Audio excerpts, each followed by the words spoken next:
The fuck? Hasn't. All right, we're going. We're live. Yeah. All right, what's up, everybody? Welcome back to Fenway Faithful, episode 11. A day away from Red Sox opening day. As usual, my co-host, Moses Mania. What's going on, buddy? How are you? Been better, Dave. Today's a exciting, sad day. I'm excited for opening day tomorrow, but I am sad that the rumors have come to life. The MCL Act is now officially dead as Mookie Betts signed his soul over to the Los Angeles Dodgers for 13 years or 12 years, 360 million. Yeah, It's 12-year deal, 365 million. Uh, it's a little strange this time for opening day. It is a bittersweet kind of feeling. We got baseball back, but we lost Mookie for good. So just being part of Red Sox Nation, it's kind of hard to deal with, and just we have to accept and move forward. But you know what? We've lost big players before, and we've pushed through it. And I mean, 4 World Series in 10 years, man. I think we can overcome this again, and it's not the end of the world.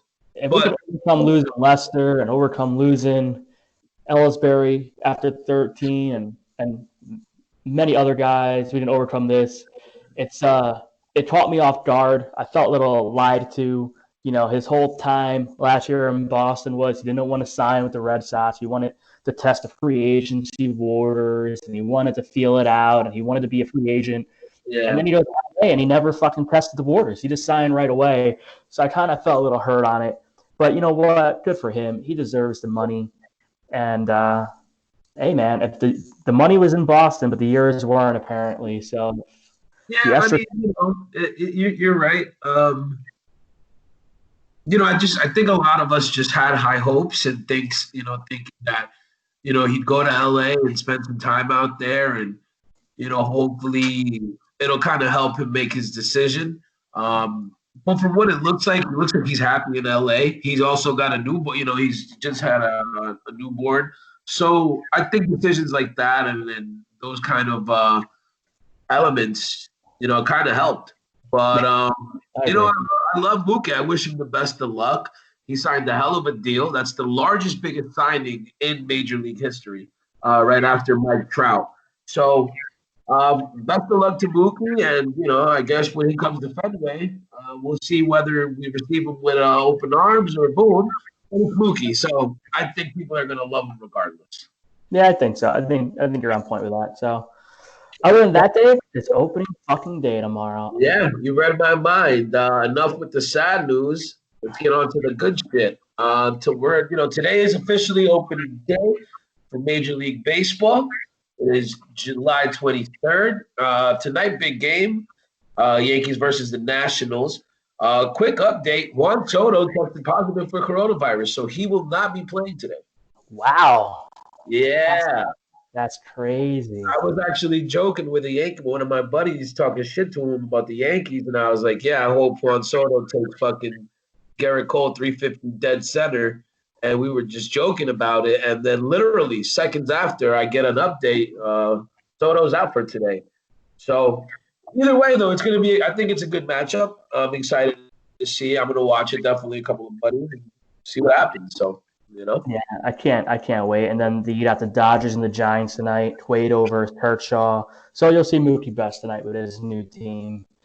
And that's exciting too, man. It's always a rivalry match right there. So it's exciting. 2 games tonight. Everybody plays tomorrow. Sox play the Orioles tomorrow. National League at the Hill. You know who's pitching for Baltimore or no? Oh shit, yes I do. Fuck, I just had this. Just give me a minute. I just had it up. My article will be dropping today also on Nasty Nate pitching. Right. Definitely check out Moses' new article, FenwayFaithfulSports.com. When we get our ducks in line here, see who the Malone's pitching. Okay. He's coming off he was an Oriole last year, so he can't really have a good year as an Oriole. Tommy Malone last year, he was 4-10 with a 4.76 ERA in 112 innings of baseball. He doesn't strike a lot of guys out. So, Nasty Nate coming off an amazing performance in both spring trainings. Tommy Malone plays for the Baltimore Orioles. I don't think we got to say much more. Dave, I sent you the schedule. We can get into it. Opening day is here. We'll get into the schedule. Red Sox got to handle their business. They got to beat these Orioles 10 games this year. They got to go 10-0 against these. So you feel – so let me ask you something. You feel extremely confident about our opening series versus Baltimore then? Yeah. You have to. You got to treat this like a sprint. This is a marathon this season. And, they have to sweep. If they don't win 8 games out of the 10 against the Orioles, they're not making the playoffs. I'm going to tell you that right now. Yeah, definitely. You go down the team. I tried to watch a little bit of yesterday's summer camp game, but unfortunately because of the rain, they had to end it early. But I think the Red Sox were right there. I mean, we had a no-no till like the bottom of the 4th. Yeah, so Josh made that pencil up against fucking Vladdy. Yeah, Vladdy, and then who hit another one back to back? I think, wasn't it? No, he hit the 2-run. I think the day before. Yeah, just Vladdy yesterday. That was it. I think it was Vladdy and Bichette, to be honest with you. But anyways, I'm not entirely sure. But so back to opening day. So that game is at 7:30 tomorrow. Yeah. All the games are at 7:30 now this year. No 7 o'clock starts. They moved them back a half hour. I like it. Yeah, I'm definitely excited, man. So are these home? These are home games, right? Technically, or no? Yeah, they're home games. Okay. They don't leave Boston, I think, till they play the Mets next week. So are they going to be? They're going to be playing at Fenway. Yeah. Okay. Yeah. They play 3 against the Orioles at Fenway, 2 against the Mets at Fenway. Then they go to Citi Field for 2. Then they go into Yankee Stadium to entering August. So next week's going to be pretty cool because it'll be a Friday night versus the Yankees at Yankee Stadium. So that'll be a cool Friday night. Hang out, watch some good baseball there. Definitely been waiting for the rivalry to come back. That's it, man. Can't wait. So let me ask you something. So for tomorrow, I mean, obviously with the couple of spring training games we've had, as far as your lineup, we obviously know the big names like JD, JBJ, Bogey. But what do you think that outfield's going to look like tomorrow? It's interesting. First day they had Verdugo out there. Second day they had Pilar out there. I think we're going to see Verdugo day 1. I think we're going to see it. I agree. The same lineup they put out there for their first spring training game, I think we're going to see. So we're going to probably see Benintendi, JD, Devers, Bogarts, Moreland, Vasquez, Verdugo, Bradley. Second base, I think, is going to be, instead of Peraza, we're going to see Chavez. That's the only change I see. And they'll probably move Chavez behind Moreland and Vasquez to the 9 spot. Yeah, you know what? So I actually like Michael Chavis at second. The Red Sox made him a second baseman pretty much last season. He was not a natural second baseman. They tried him out, and he looked all right at second. And he worked with Pedroia last year, and this year at spring training for that, he worked a lot at it. So he's getting help from everybody he needs to. And it's, that's the Red Sox way. Verdugo had Ortiz shadowing him a little bit. Veritek helps out Vasquez. Pedroia helps out Chavez. It doesn't get better than that, man. These guys. With Michael Chavis, now stepping in and possibly taking that second baseman position, do you think Chavis has it in him to be a utility player? Can he be our new Brock Holt? He doesn't need to be. That's why they let Brock Holt walk. I thought about that this morning, like, damn, because I watched the Brewers last night and I watched Brock play. Oh, by the way, all I've been watching is the MLB app. I haven't not watched baseball in the last 24 hours. I'm canceling my Netflix to my Hulu, and I'm just watching baseball. So watching, catching up on lost time. But watching last night, like watching Brock Holt, I'm like, damn, I miss him. But it's almost like you got Devers at third and Bogarts at short. They're going to play all 60 games this year. Chavez to move to third, and then move Peraza to second. So that's the only move I will see Chavez doing is third and second. And then first you have Moreland. You're going to have Dahlback probably there. You got other options there. So you don't got to really worry about moving Chavez out of the infield. And the outfield, they're just stacked. You have Bradley, Pilar, Benintendi, JD didn't go out there. Verdugo's out there. Exactly. So there's 5 guys right there. I mean, in a 60-game season, you don't need that utility guy. They got 3 catchers. I think Lucroy is still there. So they're carrying Lucroy and Pilecki. I think the roster comes out later today. So when we get the full official roster, we didn't talk about that next week. But right now, it looks real solid. It looks real solid, honestly. Outside of Ryan Brazier's 9th inning of the first spring training game, you want to call it, the fucking bullpen looked great. Fucking Roman Workman had a 1-2 inning.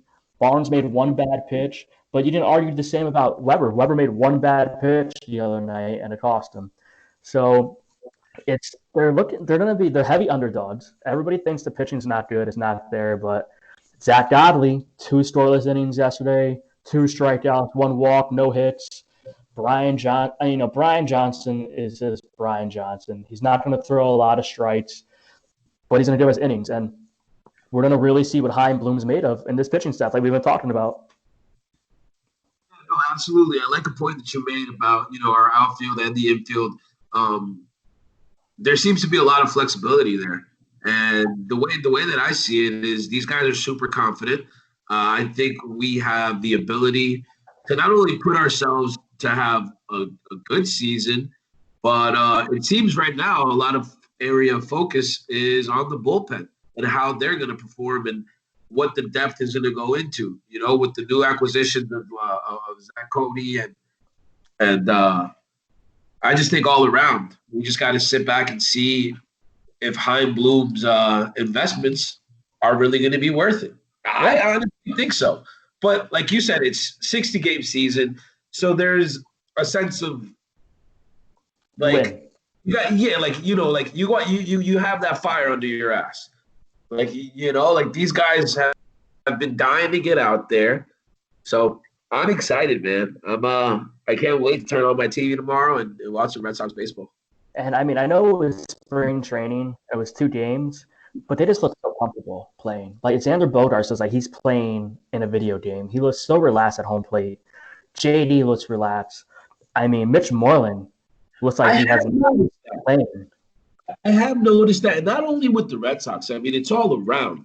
But I personally think because there are no fans there, there's a sense of relaxation, and it's like, when you're a kid and you just at the sandlot, you're just playing around, having the best time of your life, and you're laughing and joking around in the dugout. I think that's what these guys have right now. Me too. Go out there and have fun. When we were kids, what did our coaches always tell us? Have fun. Just have fun and watch everything roll perfectly. So I'm liking it. It's different.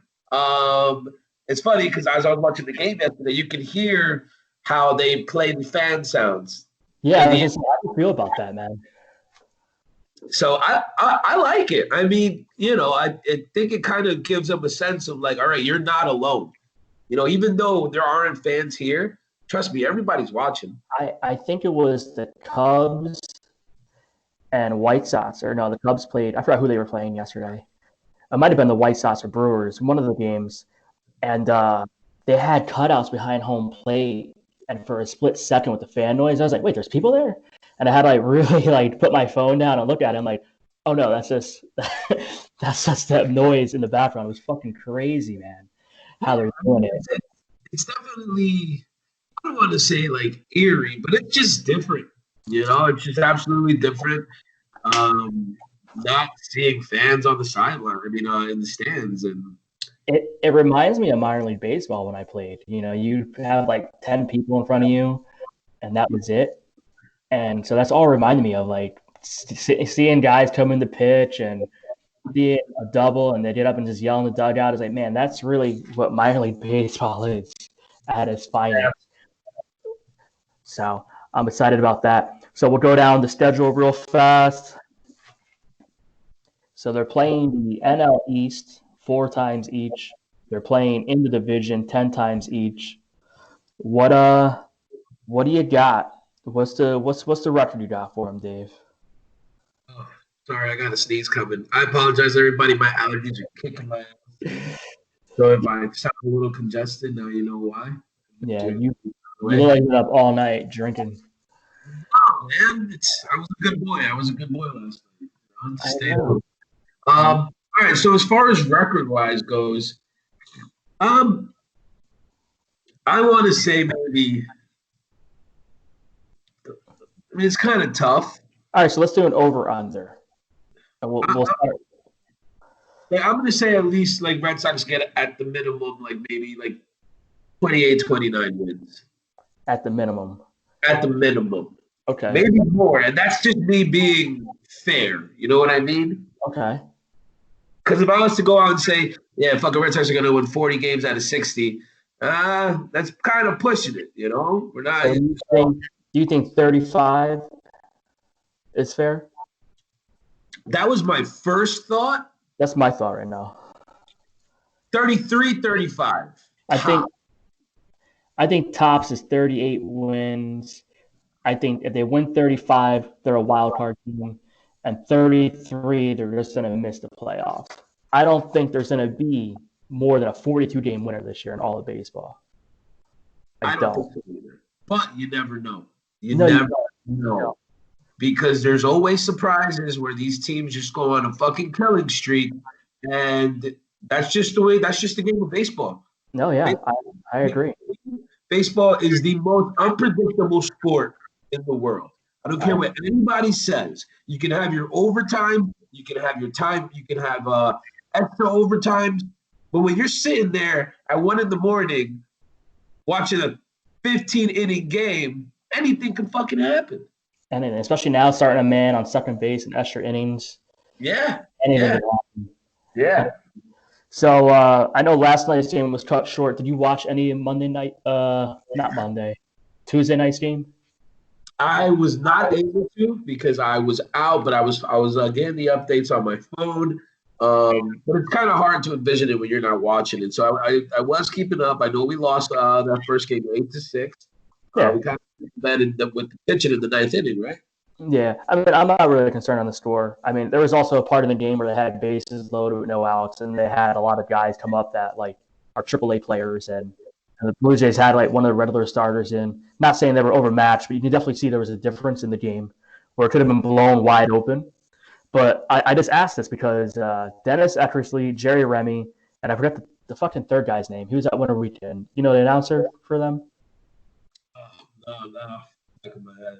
Yeah, me too. But anyway, the name's not really important. So somehow Alice Cora came up because I think Remy or the other guy did an interview on MLB Network, and they legit said they believe Cora will be back in Boston.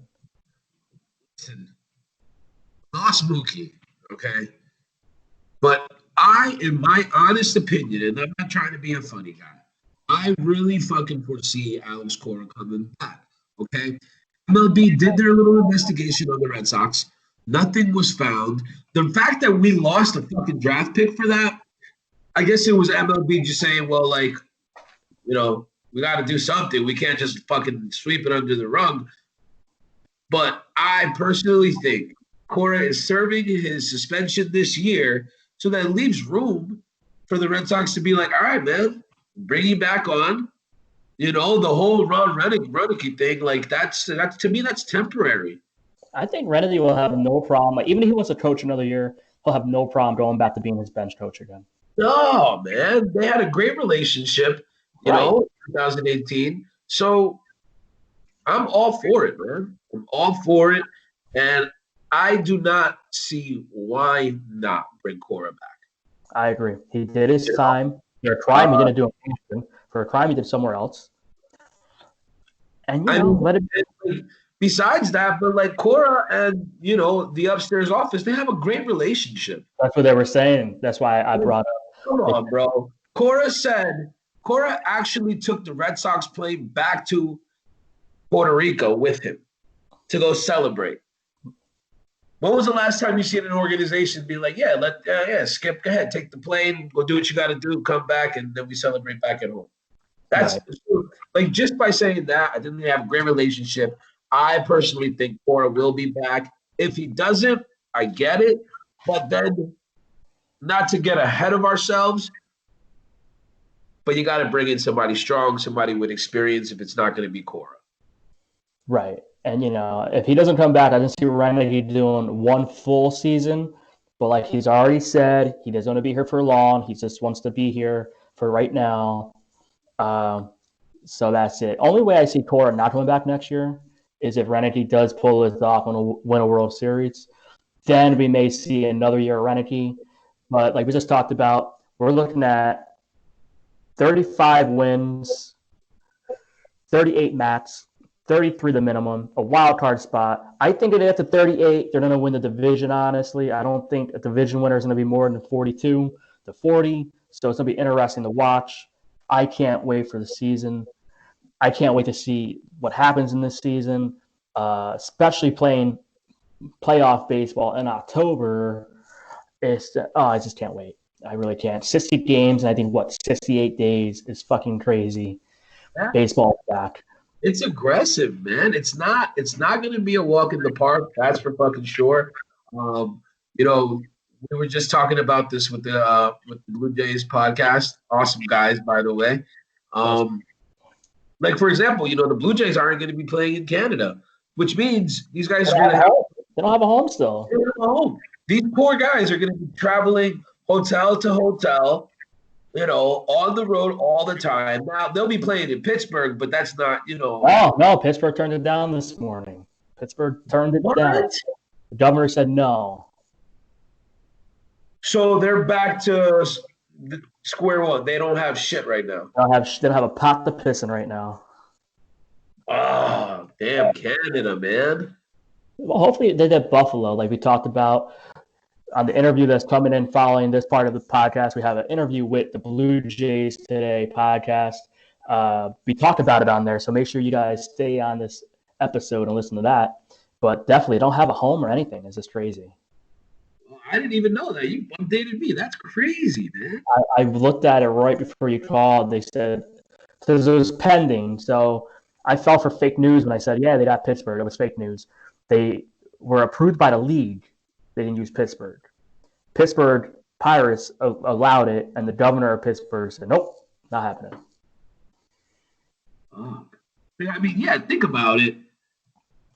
That's 4 times the foot traffic in that stadium. That's why they said no. So, hey, man, we're going to just have to wait and see now. Oh, man, that must be tough. I wonder what they're going to do. But, we'll hear more about it. Yeah.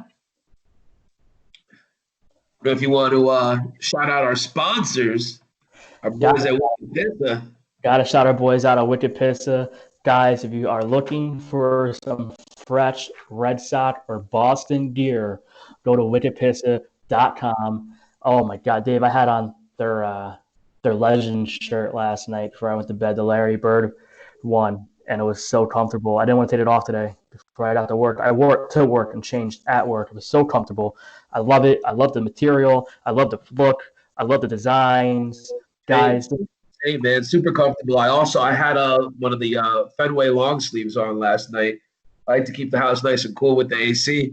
Oh, yeah.